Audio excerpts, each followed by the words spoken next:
चलिए दोस्तों, आज हम क्लास 10th का हिंदी चैप्टर 1 का श्रम विभाजन और जातीय प्रथा का ऑब्जेक्टिव बताते हैं। चलिए शुरू करते हैं। फर्स्ट है, श्रम विभाजन और जातीय प्रथा के लेखक कौन है? इसका आंसर होगा बाबा साहेब भीमराव अम्बेडकर। तो आंसर नंबर बी। सेकेंड, श्रम विभाजन और जातीय प्रथा के लेखक बेरोजगारी के उन्मूलन का प्रत्यक्ष कारण किसे माना जाता है? इसका आंसर होगा सी, जातीय प्रथा को। श्रम विभाजन और जातीय प्रथा क्या है? इसका आंसर होगा सी, निबंध। डॉक्टर भीमराव अम्बेडकर का जन्म कब हुआ? 14 अप्रैल 1891 को। डॉक्टर भीमराव अम्बेडकर का जन्म कहाँ हुआ? महू, मध्य प्रदेश। मानव मुक्ति की पौधा किसे कहा जाता है? भीमराव अम्बेडकर।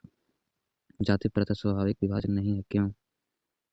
रुचि पर आधारित नहीं होने के कारण। लेखक की दृष्टि में विडंबना की बात क्या है? जातिवाद की पुस्तकों में कमी नहीं है। लेखक की दृष्टि में आदर्श समाज कैसा होना चाहिए?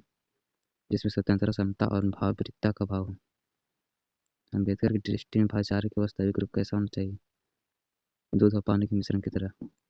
सभ्य समाज की आवश्यकता है श्रम विभाजन। भारतीय संविधान के निर्माण में महत्वपूर्ण भूमिका किसने निभाई? अम्बेडकर। निम्नलिखित रचनाओं में से कौन सी रचना अम्बेडकर की है? ये सभी। अम्बेडकर के चिंतन और रचनात्मक के लिए निम्नलिखित में कौन से प्रेरक व्यक्ति हैं? सभी। जाति पाति तुलक मंडल भाषण लाहौर में कब हुआ? 1936 ईस्वी में। अम्बेडकर के भाषण एनिहिलेशन ऑफ कास्ट को हिंदी में रूपांतरण किसने किया? दलाई सिंह यादव। अम्बेडकर का जन्म किस परिवार में हुआ था? दलित। लेखक को इस युग में कहाँ पर विडंबना दिखाई दिया? जातिवाद में। डॉक्टर अम्बेडकर के पिता का नाम क्या था? रामजी सकपाल। डॉक्टर अम्बेडकर की माता का नाम भीमाबाई। आधुनिक सर्व समाज कार्य कुशलता के लिए किसे आवश्यक मानता है?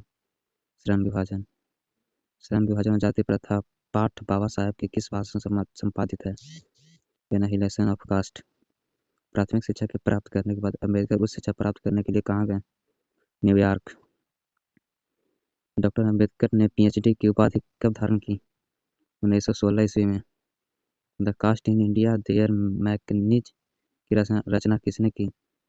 भीमराव अम्बेडकर। मुक्त नायक क्या है? एक पत्रिका। डॉक्टर अम्बेडकर की मृत्यु कब और कहाँ हुई? 1956 दिल्ली में। डॉक्टर अम्बेडकर ने निम्नलिखित में से किस पत्रिका का संपादन किया? बहिष्कृत भारत। भारतीय संविधान के निर्माता के रूप में हमें किन्हें मानते हैं? डॉक्टर अम्बेडकर। डॉक्टर भीमराव अम्बेडकर का वाय हिंदी के कितने खंडों में प्रकाशित हो चुका है?